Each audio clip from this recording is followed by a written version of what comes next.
And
we're live. Hello.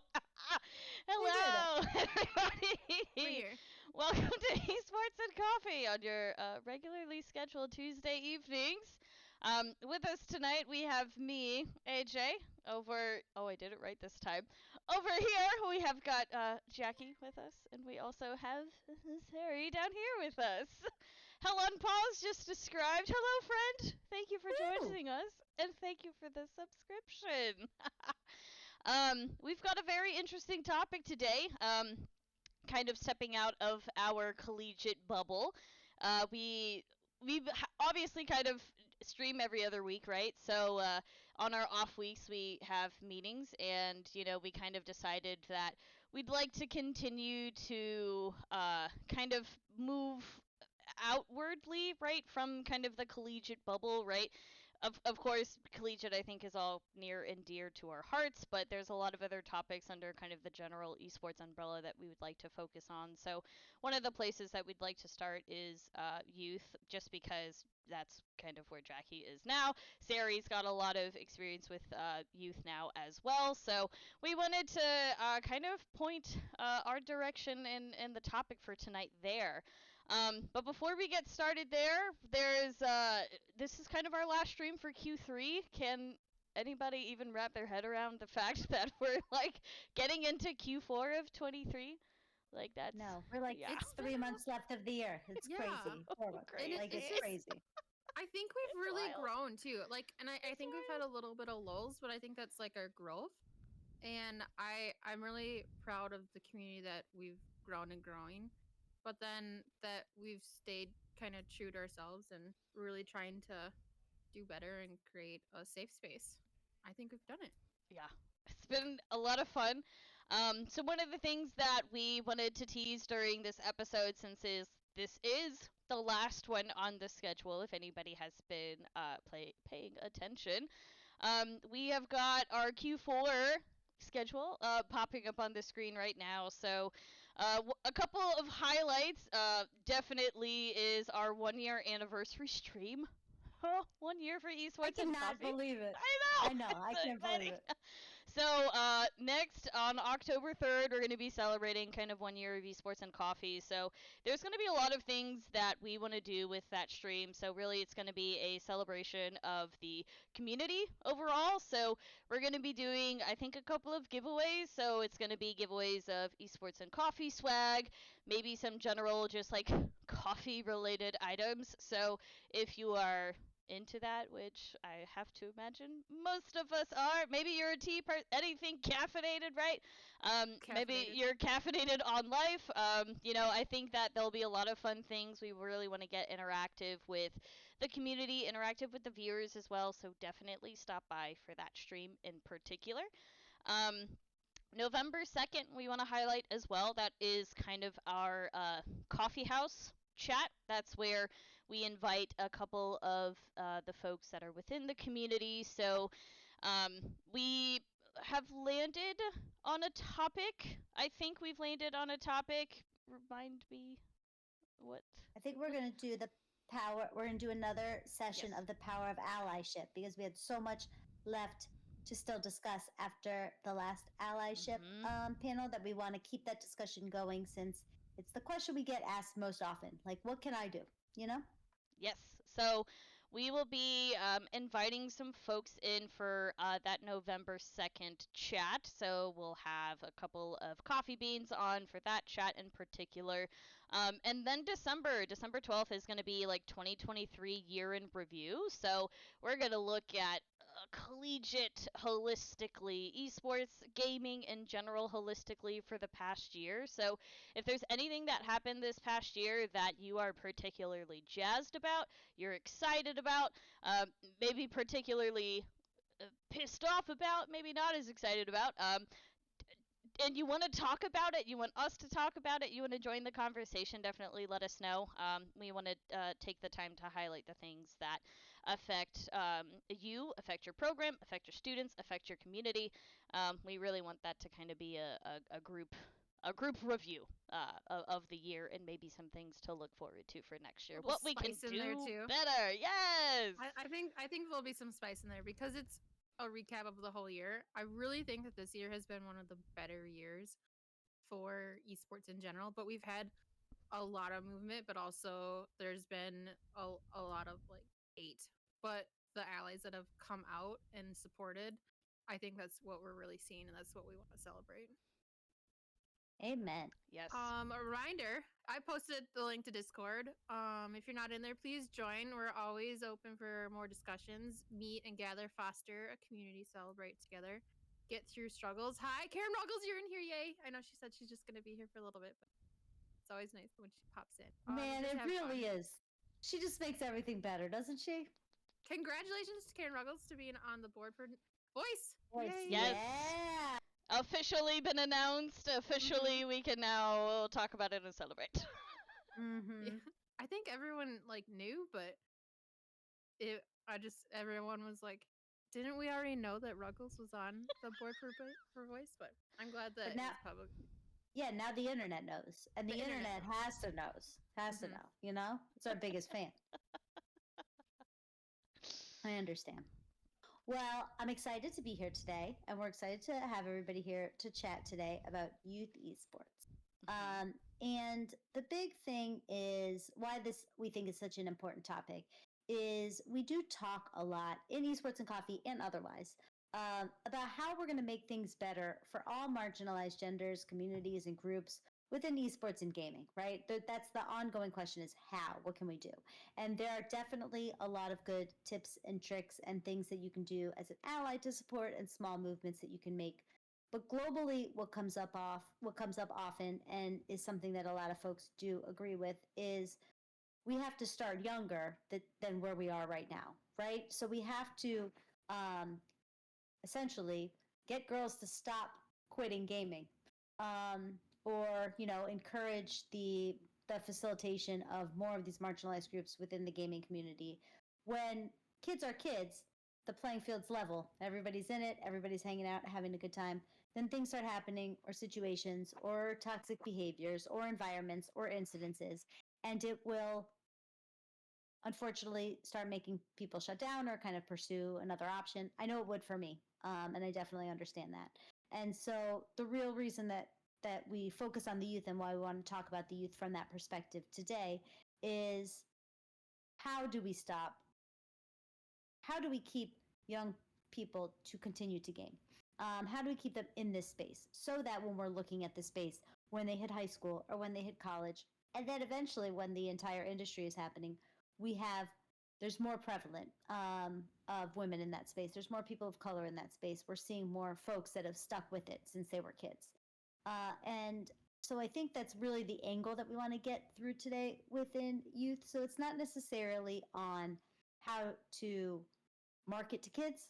It's more on the how do we make the space where kids are gaming and where kids are competing safe enough that they want to stick with it and that they want to keep going so that the space is better for them and for everybody in the long run. And when we kind of were talking about this, the way I thought to tee it up, Jackie, I hope you're good with it, but Jackie has really been beating the drum of this point that I think is really important and really great that just says, why are we always told that we have to have thick skin? Why are you always told that to work in esports you gotta have thick skin? You know, to be a woman gamer you gotta have thick skin. You have to have thick skin all over the place. And everyone's heard it. Everybody probably in this chat has heard it. And Jackie was kind of like, hold on, why though? Why can't I be a sensitive and emotional person and successful within gaming and esports? Why is it a requirement on me to thicken my skin so that people's comments and offenses and whatever else is coming at me doesn't hurt me? Why is the burden of responsibility on you to thicken your skin? And I thought about that when we were kind of getting down to talk through this topic because I think that's what is happening, particularly to young girls when they're gaming, which is they have to be strong, they have to persevere, they have to persist through the bad so that they can celebrate the good, so that they can be part of the good, right? So it's like the most common advice that'll be given to young girls that are dealing with toxic behavior is ignore them. Just stick with it. It's going to get better. They're probably flirting with you. They just want attention. You know, that's how boys can be, and that's what they do. And that's not helpful. And not only that, but it requires the burden of responsibility to be on the girls to develop a thick skin or a stronger mentality or the ability to persevere and persist through it. And I don't know what you guys think, but that was like the first thing that kind of came to my mind as like the most the tip I hear most often on for girls that are struggling within a space like this or others is that. You know, I don't know if you've heard something similar or in that same So vein. when I realized that we don't need to have thick skin, and I'm 36, and I just came to realization this couple months ago during the Wiggy mentorship program, and I was mentoring several individuals who were in their 20s, and one of them was like, "I know I just have to have thick skin," but this person was really harping on me, and I'm like, "Wait. Why do we have to have thick skin? I do not have thick skin, and I have to put a front on so much that it makes my stomach turn at night sometimes. So I'm just like, why? Like, and I just get in my head, and then my head just goes round and round and round, and it just doesn't stop. And then I don't sleep, and then I get stressed, and it's like, why can't I just be open to not having thick skin? And I can't remember who was all in this conversation or who told us the story, but there was a dad who his daughter was going to a college that I won't name, that she was really excited about their esports club. They didn't have a program, just a club. She really wanted to play Rocket League. And her mom had just passed away from cancer. So she was really emotional about that, but she wanted to make new friends. She was a freshman. She was really excited to meet her peers and just have fun. And a lot of the members, apparently it's a thing now to say you're cancer in lobbies, or that's a cancer move. And she asked them politely, "Hey, can you guys not say that word?" And they made fun of her for it. They didn't know her backstory, but it didn't matter. She made a request, and they just didn't even say anything. And I think it starts with communication for that. I stood up for myself today. I had a student in class who made a sexist remark about women, and it was the first time that I actually stood up for myself. I'm like, stop. You can't say that. And I was actually really proud of myself for that, because it was to a male student, and I probably wouldn't have done that in the past until I realized that I don't need thick skin, and I need to stand up for the younger generation and to tell them that it's not okay to think that way or to say that. Like, Mm-hmm. You can't say that anymore. So it's just this thick skin mentality. We really need to get over it. And I love constructive criticism. I really do.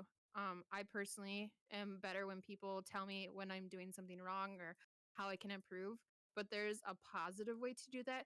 And I know we all just want rainbows and unicorns and sunshines. That's not what we're about. We just want to make a positive environment for everyone.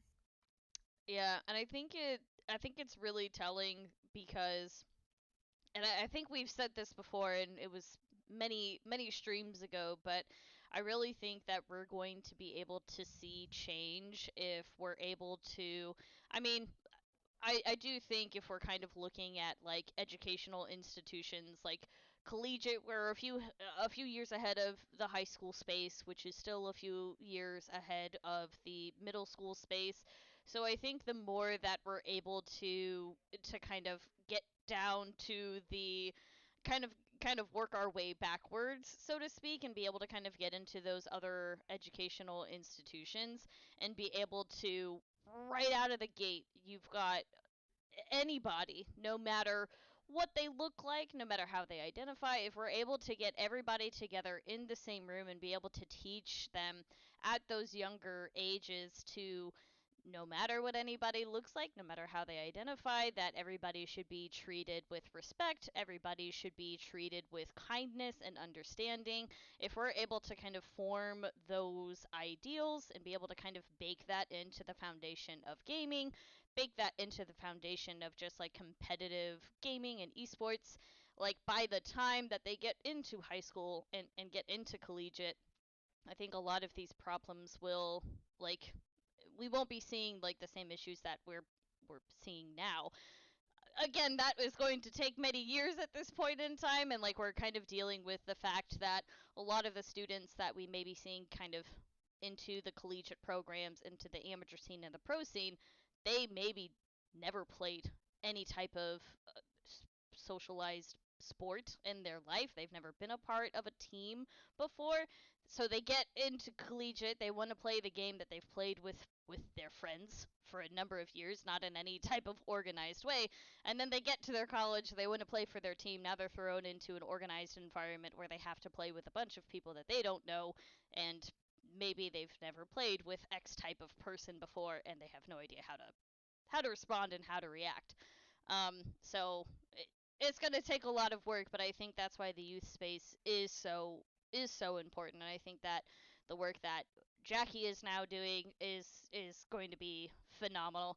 And even with what you're doing, kind of with the XP League in Orlando right now, even that, not really, XP League isn't really tied to education, right? That's Mm-mm. more a rec Just like league. little league. Yeah. Yeah, yeah. But even the work there, like even though it's not tied to an educational thing, like even I remember playing T-ball, right? I was a cute little squirt with this wild curly blonde hair, right? But even like little T-ball, right? I still was socialized with any type of person that was out there. Even something like that when I was so young playing that, that was still kind of like already teamwork was baked into my identity at that point in time. So I think that the work in youth esports is just so important right now.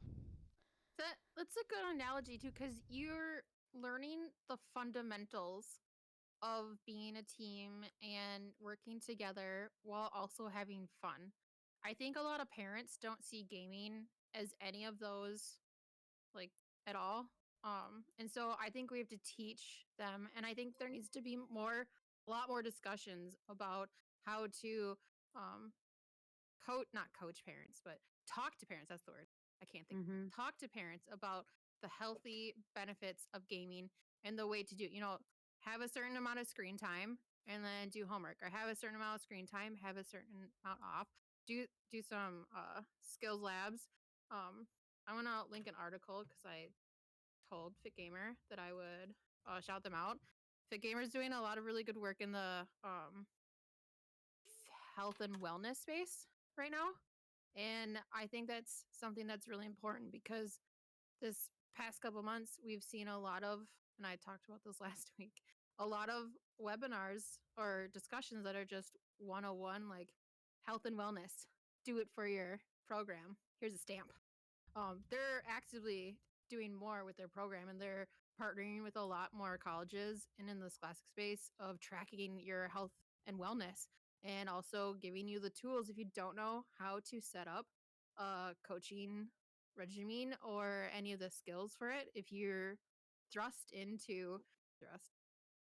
into coaching a high school program and you don't know how to, they can help you. I think that there's several orgs that are coming out that are really trying to mesh these two things together. I think that's going to show parents that, hey, it's not them just playing Fortnite. They are actually learning and they're going to get better, but they're also creating healthy habits.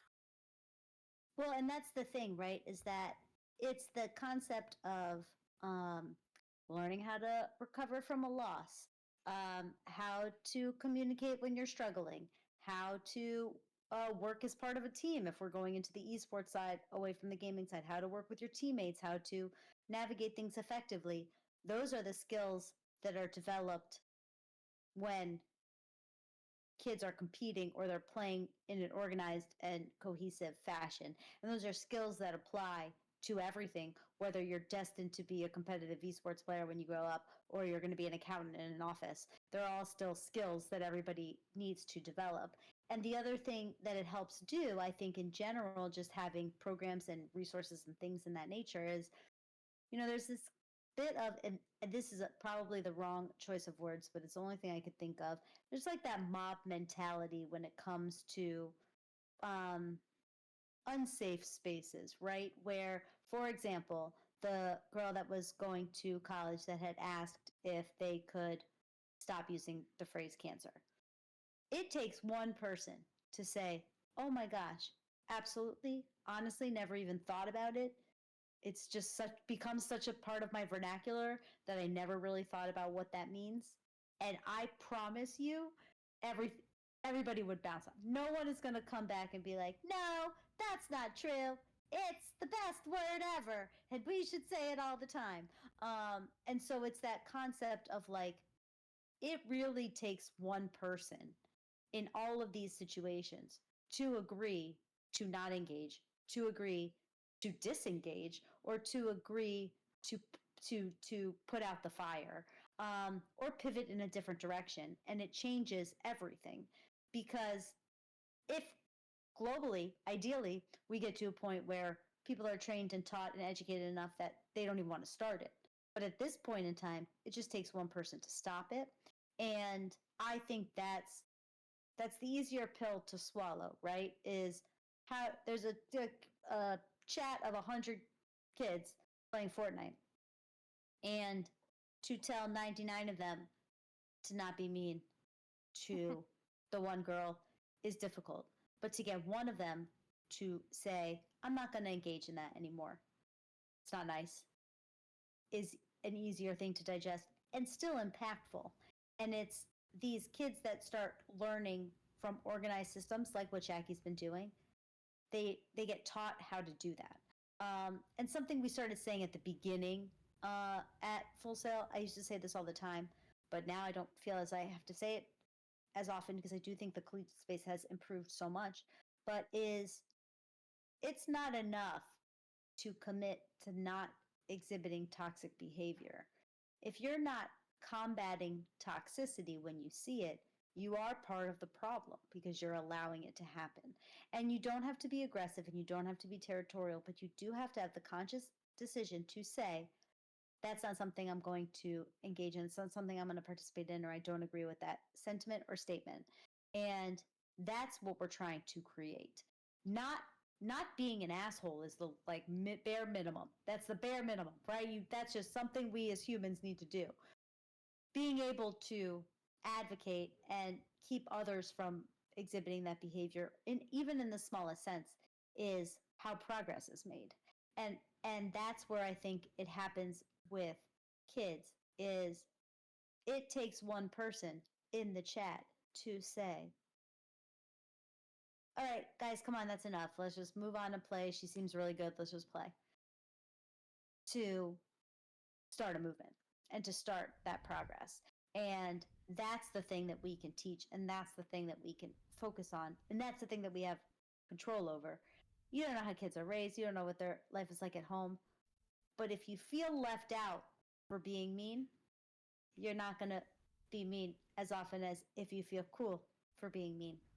And so it's just kind of shifting and pivoting that narrative as a kid, kind of like in that environment. I don't know. think that we need to adapt and change also. Like we as representatives for the Right. scholastic and the collegiate and any type of level, I think we have to adapt to helping them change and saying those things like you guys really can't be this way.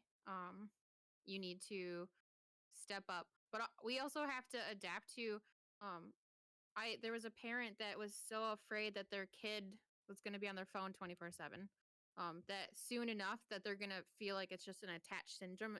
And I kind of feel like that personally too. If I don't have my phone, I almost freak out cuz I do so much work on it. But kids in the middle and high school space, they're getting phones younger and younger. I didn't get a phone until I was like a sophomore in high school, and I shared it with two sisters. I didn't get my own phone until I was like in college. That's how old I am. But here's another article I want to share. Sari shared this with us today, and it shows a really good definition of how much time kids are on their phones and gaming. And we need to adapt to that to bring out the betterness of it. I just made up a word. The betterness of it. um because they're going to just be on these apps because technology is growing so much. Like it's not going to go away unless there's an apocalypse, zombies. I'm ready for you. But we need to adapt to it and start learning ourselves how to teach them better. I agree. It's like Yeah. the concept of no screen time, no phones, no this, no that is not going to. It's the we're past that point in time. Oh, so past. So gone. So past. So it's more just trying to figure out how, like, it's more trying to figure out, like Jackie said, how we adapt to the fact that they're going to have this screen time all the time. So that rule of saying no is not conducive to what we need to do, or how we need to improve. It's really funny. I just I just kind of think back to like when when I was when I was young. When I was growing up, it was I always had I and I still pick at my mom and dad for this, and I won't let them live it down. I still pick at them because I always got the consoles after my cousins got the upgraded ones. Like when my cousins got the N64, I was able to have their Super Nintendo. Like my parents never outright got me their own consoles, and it was always like, well, what good is it going to to do to like buy you a gaming console? Like what sort of skills are you learning from playing video games? Like what what are you doing except like rotting your brain? Essentially was like my parents' line of thoughts. And now every time I see them I'm like I'm getting paid to do this kind of stuff now. So it's definitely like not like it is not practical to have them totally like bypass the no screen time. Like I think it's kind of like Jackie was saying earlier. It's so much more like not coaching the parents. Ooh, yeah, maybe not that term, but like I just helping the parents be actively involved in their child's experience with screen time with the games that they're playing.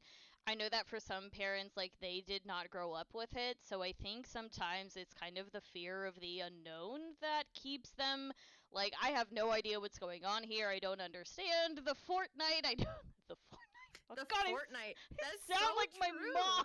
I sound like my Mhm. mother. Oh my God, The I don't kids and the understand Fortnite. kids and the Fortnite.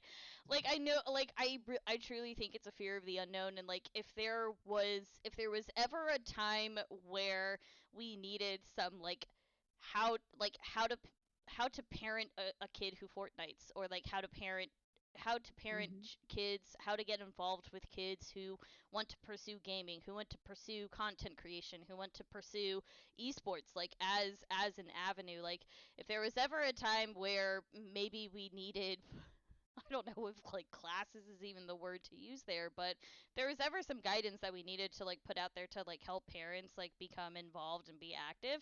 I think that's something that could really help the youth space as well to help have just parents feel more comfortable with it because even at the collegiate space, meeting with parents, there were some student athletes where I never met the parents.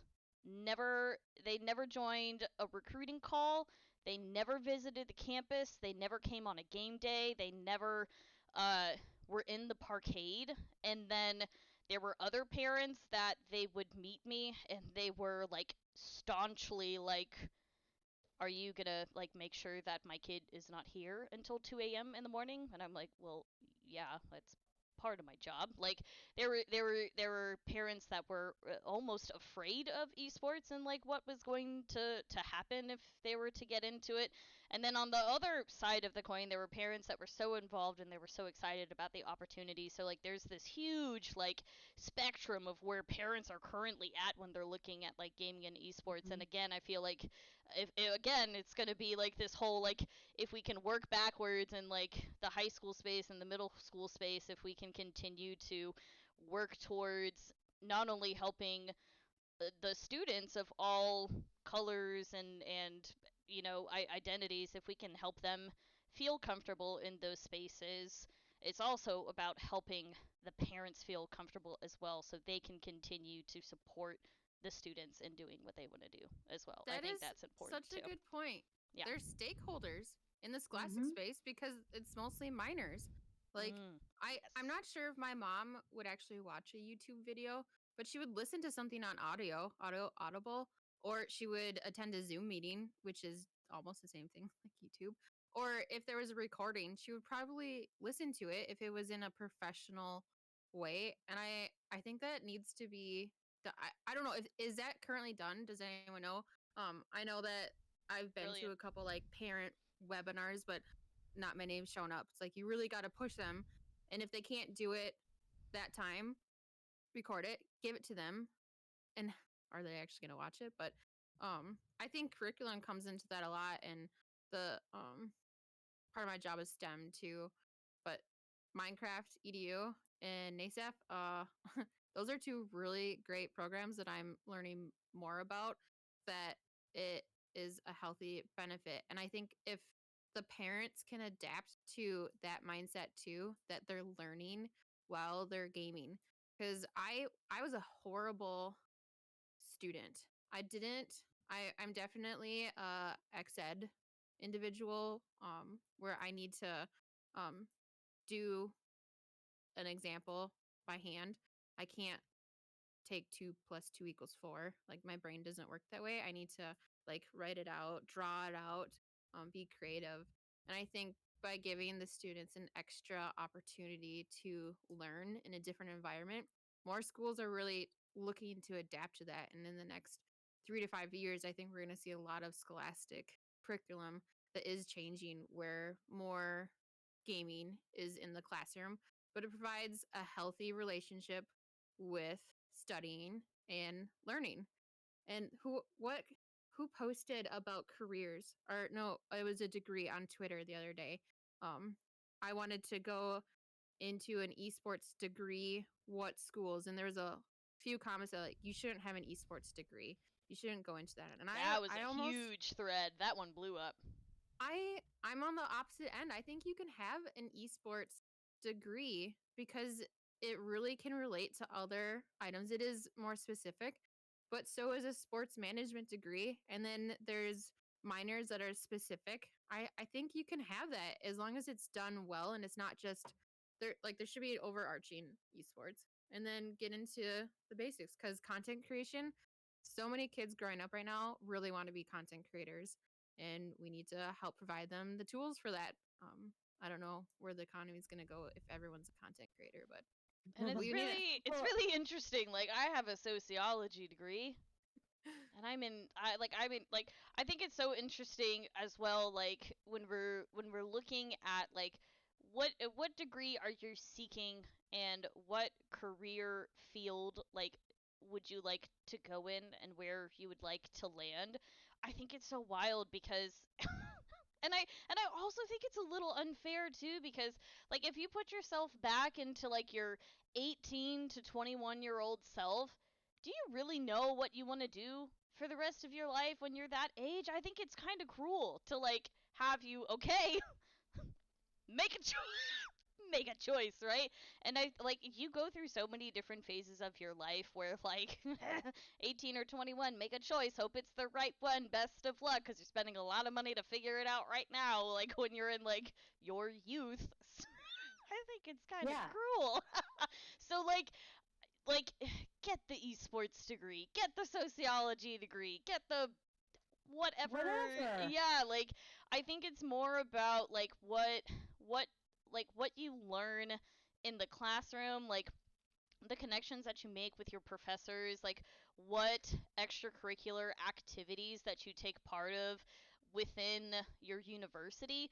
Also, like what extracurricular activities you take part of outside of your university as well. Like get involved in the community that you're at, like outside of your university, like the town or the city that you're in, where you're at in your undergrad degree. Like, I think there's so much more that can be added to your resume than like people are, oh, you have a degree in finance. Well, that makes you automatically not qualified to like run an esports program. But it doesn't. It like I don't know. Yeah. I don't think it. I don't think it I is. mean, I have a degree in sociology. Screw it. I have a degree in political science, and Screw it. I run an esports program. Screw it. So, you know what? But I don't regret my degree because I found the subject matter fascinating. I loved going to classes. I loved my classes. I loved learning about it. I loved everything Yes. that there was about it. And that's Yes. what school is for, right? That's what school is for.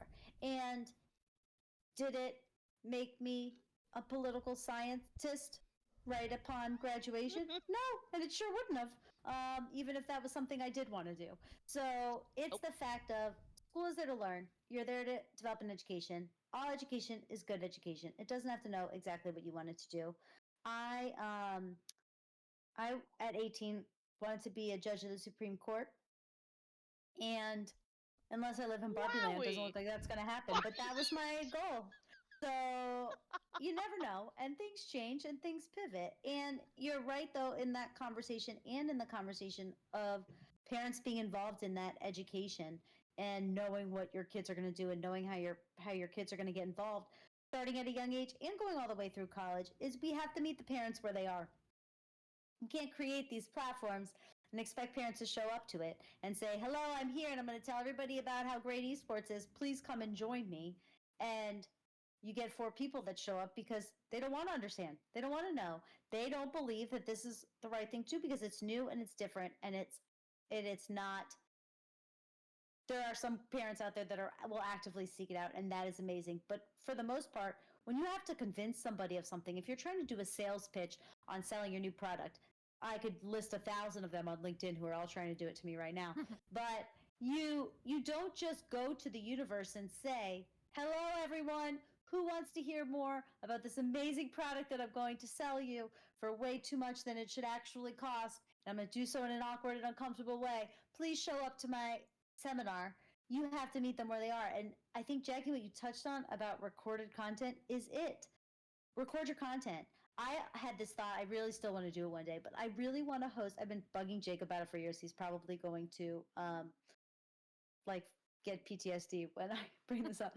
But I want to host a legit, like a round table, but not like a the idea of a round table, a literal table that has parents sitting all around it that have kids that are gaming and that are in esports, and they're talking about it and they're talking to each other, and it's not moderated and it's not led, and they're having a discussion on how they felt and what they did. And I think it should be recorded, and I think it should be sent and available to anyone who's got a kid that's kind of Yes. starting this out. You have to record content. Podcast, YouTube, Podcast. You everywhere. have you have to hear from the parents who are in it. Mhm. And as a parent, I promise you that that's it.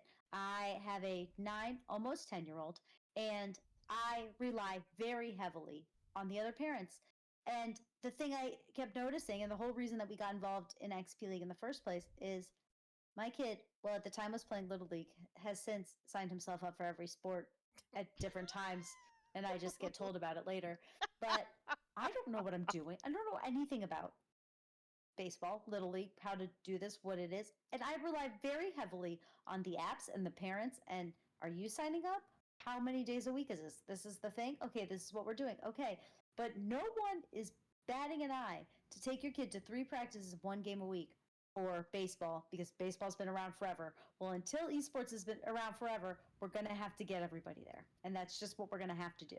And in order to do it, we got to meet them where they are. And same with these degrees. What degree in esports should I take? What degree should I get? You should get the degree that interests you, that's going to keep you going to class, going to let you graduate and let you get your degree that you need to get and that you want to get. And going to teach you lessons that you want to learn. If those lessons are liberal arts or those lessons are chemical engineering, whatever those lessons are, studying something you're not interested in is not going to create a valuable experience for you when you hit the point of having to pay to get an education. So you want to study something that's interesting to you. I promise you the esports space and otherwise has literally everything involved in it. Your accounting degree relates to esports. Apparently your sociology degree and your political science degree also relate to esports. You're here to learn, and any education that you get, learning to be a better person, learning to learn how to learn, learning how to process information, how to work as a collaborative group, how to work on group projects with people that won't pull their weight, how to navigate group projects if you're the one not pulling your weight. All of those things are also lessons that you're learning in school at whatever level, that are lessons that contribute to understanding esports and working within esports or living within esports. I'm 100% down to help you. So I Okay. really want to do an esports and coffee webinar. We talked about this. And the first one I want to do is an in-depth discussion of funding your program and not just like, here are your stamps of what you should do. Like, what's the next step after someone says, get a grant? Cool. Mm-hmm. What do you do after? Where do you search for a grant? How What do does you it apply for a mean? grant? What Yeah. do you need to do to get a grant? Who can help you get a grant? So that's gonna be webinar number 1, I think. I think webinar number 2, we should do a parents one because Mm-hmm. I've been going through my head and I don't think we think of parents as stakeholders as much as we should. Like the parents are the ones that are going to be buying the games, the PCs, the consoles. They're the ones that are going to be, cheering on their kid. They're going to be attending the matches. And I think that we need to build that healthy relationship with the parents, that you should be watching your kid on stream if they're playing, or Mm-hmm. going to their school and watching because this is important to them. I love that and gonna make it happen. I saw. Esports and I think coffee it was Tom's. webinars I 2024. think. I think Tom Screech posted from Hugh Fest that all these pictures. I think it was University of Mississippi, maybe. Ton of parents, all parents of all the kids competing showed up. And All of they them. like They they were were all standing around and cheering. from Ole Miss. Like that's Yes. far. Like Yes. Harrisburg's in Pennsylvania. Like that was a trip. Mm-hmm. Well, I guess Amen. not all of the kids. I guess not all of them like had to be from Mississippi, but Yeah. most state schools, most of them probably took advantage of that in-state tuition. You know what I'm saying? So probably most Mm-hmm. of them are from Mississippi. So yeah, that was a trek. Good job, esports parents. Yeah. Way to go. Way Like to it's go. anything you see like that. I feel like is like such a good representation of progress, and also kudos to Ole Miss for however they're using. That's not a coincidence. They're doing something communication wise to rally the parents, to get their support, to engage them, and get them invested in what their kids are doing. And to me, if you are running anything involved in youth esports, an organization, if you are running CEO and your audience starts at 13, you have an obligation to the parents. You really do. Um, it's just unknown. It's not hated. And if parents don't know, how can they support? And if parents don't Mm-hmm. understand what's needed, how can they support? And if they're not supporting, how are they going to know when their kid, I don't know, is the cause of the problem? Or also how their kid is the is feeling the brunt of the problem. If a kid is experiencing something bad online and their parents don't understand what's going on, then they don't have that ability to go talk to their parents about it. And the parents don't have the ability to guide them through it, lead them through it, coach them through it, help them get answers made. And the kid is left on their own. Or if the kid is the one that is exhibiting that behavior and the parents don't know about it or they don't understand it, then they can't coach through it. Everybody understands bullying when it exists in the hallways in a classroom, but less people understand bullying when it comes to online because parents kind of have this wall up between what happens online. And unfortunately, as we've seen, that's where a lot of the bad stuff happens and where a lot of the bad outcomes happen is what's happening online. And the more parents understand what's happening online, they can teach on both sides of that conversation, both the ones that are feeling it and the ones that are doing it. But they have to understand. They have to know, you know? I do. Okay. So at ENC, I think. Sorry, I think Andy just got home. I'm not sure. The Hi, kids are freaking Andy. out. um, so at ENC, we're always committed to doing better. What are you going to do? Even one small step to help those coming behind us, so that the space in front of us changes for the better. And we'd like to hear people from in the chat too. We really like to communicate and discuss. So who wants to go first? I will say, I think I want to take a more active approach as a parent to other parents. I tend to wait till someone asks me or talks to me, and I think I can do a better job at being outward with it. So, like, I'm not a regular mom. I'm a cool mom. I don't know if you guys have like picked up on that. So like I am in Discord and I am on Twitch and I know all these spaces, but just just pushing out my thoughts on the spaces where the people are already gathering is not helpful. I have to bring, even though my tweets are gold, sorry, X's, whatever you call those things now. I have to bring that message to where the people are, and I'm not currently doing that. And I think I can do a better job at that. And that is what I'm going to take an active approach in doing. The parents at school, the parents at Little League, the parents in, you know, hanging out at all after school activities and sports. I'm just going to start bringing up, are your kids playing video games? Oh, I think so. I don't really understand it. I'm just going to start being more active in that bridge. Okay, they all stopped yelling. I've got one yelling upstairs and the other. So I kind of brought it up earlier. My one small step, and okay, so this is a really big deal for me. Being bullied online really gave me such a doubt in myself and not wanting to voice my opinions or my thoughts because of the backlash that I'm afraid we'll get. Like, I get scared replying on Twitter for the silliest things. Like, Patrick was in here earlier. He asked a question about what are academics thinking having students working for their programs. And I responded and I really thought it through. But at the same time, like, are people going to say this is the worst advice I've ever, or this, like, I go into this negative space and I really don't want to do that. And I think I took a really big step today with myself by telling that student that that's not okay. And you need to stop. Like, my one small step is to communicate and to stand up, because I say that I want to do better, but I feel like that's all I've been doing is I've just been like saying in my head, and I need to actively starting to do that. Start to do that, whatever. You get my point. So I like it. I think for me it is I just overall I just especially like with my role at NACE, like there is so much disconnect now that I don't have direct interaction with students anymore. So I am now even like one step further away from students, one step further away like from like anything like youth related. So I think for me, what I would like to do moving forward is just to try to find more opportunities to get involved in youth esports somehow within my community.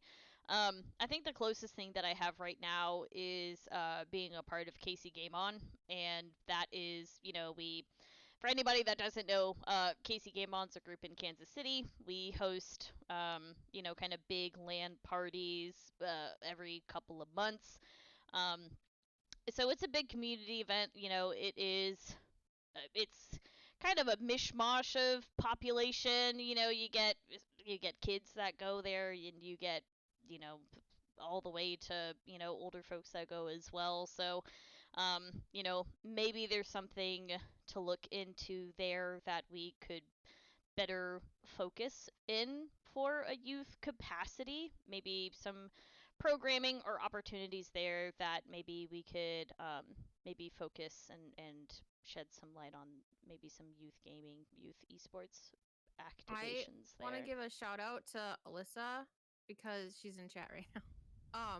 But her take on a panel is so much different than what I had thought of, and it was the coaching one. It was one of the last ones from NACE, and getting everyone involved. If we can transition that into like a student led or a parent led, or even um the the coaches at the schools, get them all together in little mini roundtables instead of one bigger one. It was so much better to, like, because even at big roundtables, you're only going to hear from 3 or 4 people. They broke us Mhm. up into 3 people and gave us timers, and I thought that was so smart. Like, it is discussing actually, and then bring it back to the big group, and then go back, and then like going back and forth. I thought that was just genius and Somebody got some big brains out here. Hmm. Yeah. All right, I have a call to people. I'm going to zoom in on my face so that everybody can see this. This is very important. Are Can you you ready? can you hear me better? Can you hear me better with my face closed? I'm not a regular mom. I'm a cool mom. No. If you are putting out a conference, a summit, an event, a anything, especially an award show, I'm just going to say hypothetically speaking, if you are putting out any of these things that feature panels, presentations, awards, um, any sort of combination of that group, and you are either charging for it, getting sponsors for it, getting promotion for it, or growing your business of any kind because you have put it on, you have look at me in my face if you're watching. You have an obligation to have equal representation and have diverse representation in that group, whether it's panels, whether it's presentations, whether it's awards. If you are not capable of doing that, either through the structure of your program, how things are submitted, how the call for nominations goes, how the call for speakers goes, however that goes, if you do not have the ability to provide that, then you do not have the ability to provide awards or programming in the gaming and esports space. Because right now, we need more than ever diverse representation and to progressively and actively make the space better in front of us. And if you are leading the way and you are featuring the prominent people and the prominent speakers and the prominent presenters and the prominent accomplishments of people in this space, and you are not representing people of color, LGBTQ community, the Latin community, women, anybody of the sort, then you are part of the problem and you are doing our industry a disservice. Get it together, get it right, or get out of the way. Thank you. I'll give that some snaps. boom. With that, we were also nominated for an award. We were gonna talk. That's our segue. If you couldn't tell. We were nominated for an award for a Global Impact Award for Scholar Awards. It has since been taken down. So we were nominated for one day. Yes, as a finalist.